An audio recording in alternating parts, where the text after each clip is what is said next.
Hey, welcome back, Veteran Nation fans. And today, this video is on leadership, specifically military leadership, but also some lessons that you guys can take into the civilian world. So, I've said this many times: you want good morale, you want your soldiers and your military members to work for you.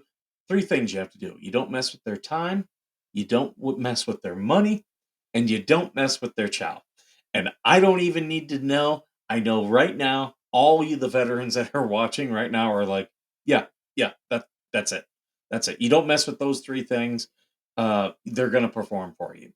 Uh, and I know that seems simple, but there are still so many people who just don't get it in the military. And I never would mess with those things. If I ever had to, here's what I would do. I would pull those individuals and say, here's what's going to happen. Here's how you're going to be affected. This is a one time deal. And I'm letting you know, here's why it's happening. And they would be like, okay, he doesn't want to mess with me. It's just the mission right now is calling for that. And I get it. The military as a job sucks sometimes. It absolutely does suck sometimes. But, you know, we know about that. Uh, but when you transition that type of leadership into the civilian world, I would take off the chow because people will eat. You know, like you can't stop people from eating legally in the civilian world. You have to give them breaks. So that's less of a problem. But I will say this: don't interfere with their family time. Uh, if they have a sick child, let them be with their sick child. If they have, um, their daughter has a dance lesson on or a dance thing on Friday night, don't make them stay late. They're not going to want to work for you. They're not going to want to perform. You start messing with stuff like that, they're going to want to do just the bare minimum. That's how you get that. The other thing that the military does a great job of is active aggression. Uh, when there's an issue, and I've gotten grief on this show for my active aggression, but it was bred into me in the military. And that's, when there's a problem, you just address it. Or when there's some type of issue, you just address it. People think it's being rude, but really you're just saying, look, I don't like this, or this is messed up. We have to fix it. And you move on. A lot of people are passive aggressive. They won't say what's bothering them. They'll be like, "Oh, well, Bob in accounting, he is doing this." They'll talk behind their back. And I've got a good clip that kind of demonstrates both in the same instance that I want to show you guys. Uh, so here we go. I'm gonna actually change this to this right here. So this right here is Dave Portnoy. This is one of his employees, and this employee was seen on a video. Dave he's got his branding. He owns Barstool Sports. He's got his branding. He's a very good businessman. He's got a good eye, even though he's got a Michigan jacket on. We'll let that one slide. But he's got a good eye for business. Smart guy. And he shows some active aggression and passive aggression in this. And I'm going to break this down. This was a TikTok. I think I saw it either on YouTube or on Instagram initially. But this is what kind of started me and got me to want to make this video. Literally have sponsorship with every seltzer in the world except the one you're drinking. That's on me. Yeah. I am sorry. And then it's posted. We quite literally have everyone except that one. Yeah. So don't drink that. So there you go. He says, "Hey, I don't like this," and he has every right to say, "Look, we have a brand. You're an on-air personality, or you're known as working for the company. When you're seen drinking something that doesn't, represent us, you're affecting our brand. And we have advertisers. We get paid good money. They pay your salary. That's all you have to say." And this part right here, great job. It's in the military. We'd call this a counseling. Very effective. Someone's not doing if they're not meeting the standards, you just stop and tell them, "Hey, I need you to do this." And that's what he's doing here. And if this were all there was to the clip, I would say, hey, that's great leadership on Dave. Amazing. Everyone copy this and go forward with it. But it does keep playing. So let's go. Okay. Especially not on camera. I mean, we have every seltzer. Yeah. Well, to be fair, like, I wasn't planning on posting any videos that day. I know I should have been 100% more mindful, but I was not planning on posting any videos that day. It was But happening. you on camera. There's a camera in your face. Yeah. We have every seltzer. Well, Literally. I'm learning as I go. You know, I'm still in my first year here. It won't happen again now that we've had this conversation. I don't know what she did. He smokes to break that in. How can your girlfriend will drink? That's why she's my ex. Yeah. She's gonna think that through. We're high noons only over here. I'll iron her out for you. Don't worry. Company man, you know that. Yeah. Company man. Dummy. He's a dummy. But I was. Okay. So a couple things here. Again, this first portion, if right here, had he ended it there, I would have had no issues at all. But you know, he keeps saying it. He says it to the employee. She says, "Okay, I understand. It won't happen again," and it should be done there. But he doesn't drop the issue. That's on me. Yeah. I am sorry. And then it's posted. We quite literally have everyone except that one. Yeah. So don't drink that one. Okay. Especially not on camera. Okay, so here he's walking away, and he's still talking about it. The employee has said, "Yeah, I'm wrong. I'll make the correction," but he's still harping on the problem. Dude, you solved the problem at this point. The employee has said, "Okay, fine," but you're still talking about it. Especially, you want your employees to perform, you want them to grow, you want to set them up for success. Okay, all you have to do is make the correction. Say, I hope this doesn't happen again. The employee says, "Okay, yeah, I don't want this to happen again," and you both move on. And if it never happens again, it never comes up. If it happens again, okay, then you do another counseling. And if it keeps happening, that's when I would say, okay, now you have to start really implementing like a performance plan, or start doing something of saying, okay, well, I've told you this, but yet it keeps happening. Maybe we need to go a different direction.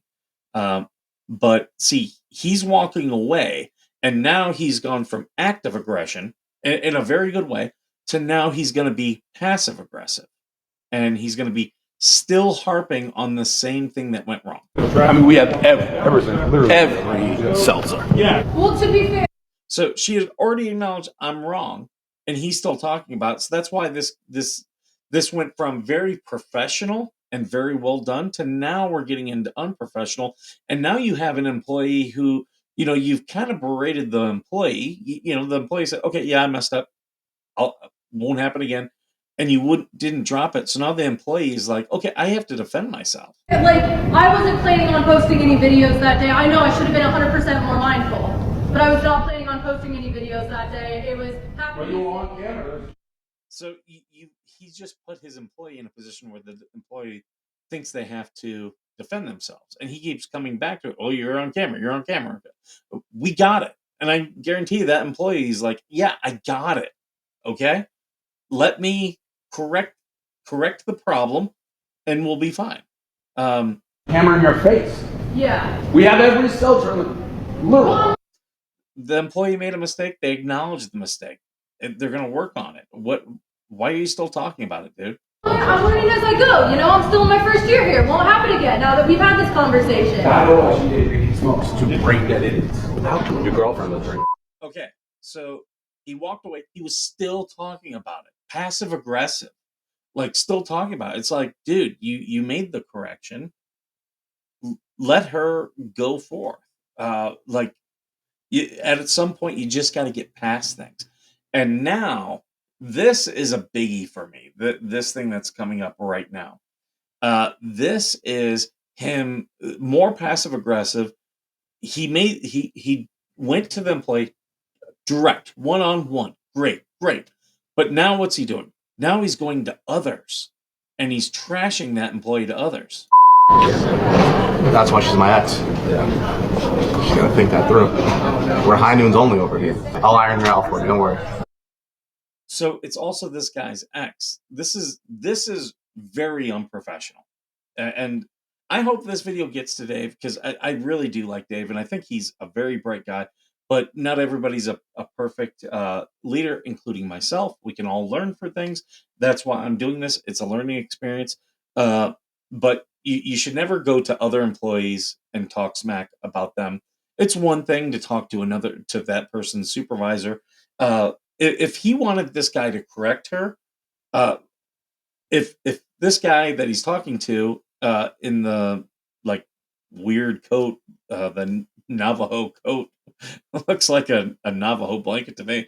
Uh, if that guy's a supervisor, then Dave shouldn't have talked to that employee. Always empower your supervisors. The people underneath you who are management, always empower them. It's, hey, pull him in. She did this. I want you to make the correction because she needs to see you as in charge. Because guess what? When I'm not here, you are going to be the one that they come to for decisions. And if if they know that you're coming straight to me, or that that I haven't empowered you, then they're going to be blowing up my phone when I'm not here. You want to decentralize a lot of those decisions to your most trusted people. And if you're going to this guy because you wanted him to make the correction, then you should never have talked to that employee. You should have told him, I want you to pull her in, I want you to tell her these things and make sure she understands. Got it? Okay, we're good. And but the other problem is he says it's his ex. Um, so we have a lot of unprofessional stuff. You got people who potentially are a supervisor employee relationship, which never is good and leads to so many bad things. Uh, so you potentially have that. You have he's talking smack about one employee to there's one, two, three, four, five, and then the cameraman, six employees standing standing around Dave right here, and he's talking smack about another employee.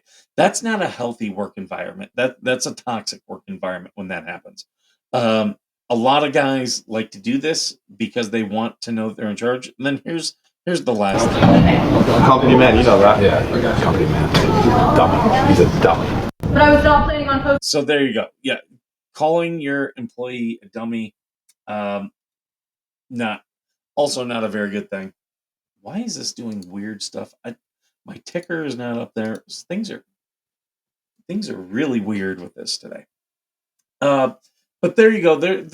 That's what got me thinking about this, and that's why I wanted to talk about this. Professionalism is always something that your employees will respect. Again, respect them, respect their time, respect their efforts, and that's how you do it. You do it by not messing with them. If they make a mistake, you pull them in. You say, "Hey, here's the mistake you made. Please, do this."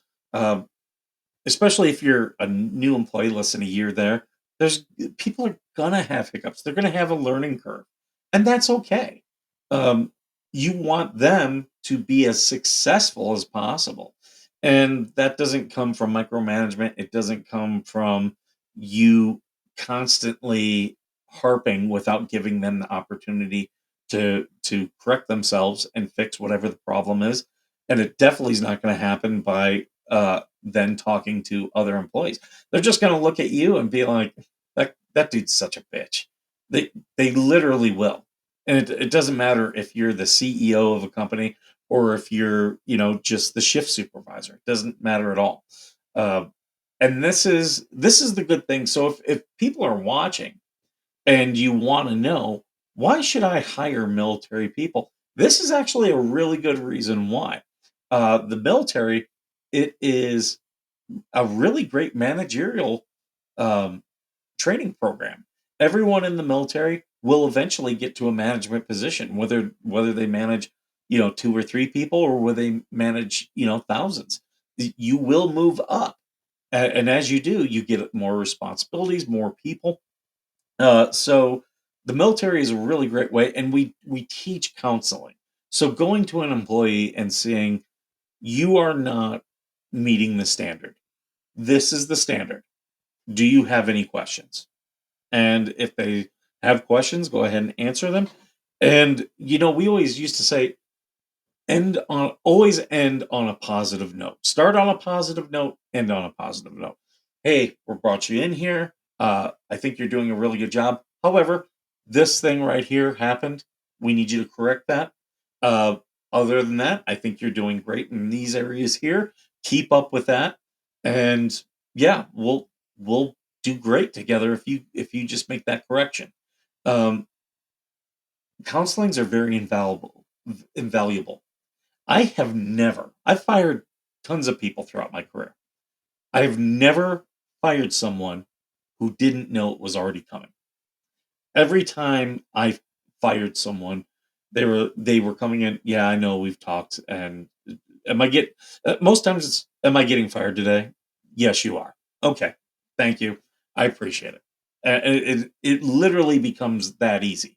But people are so passive aggressive, they won't pull someone in and say, "You're not meeting my standards."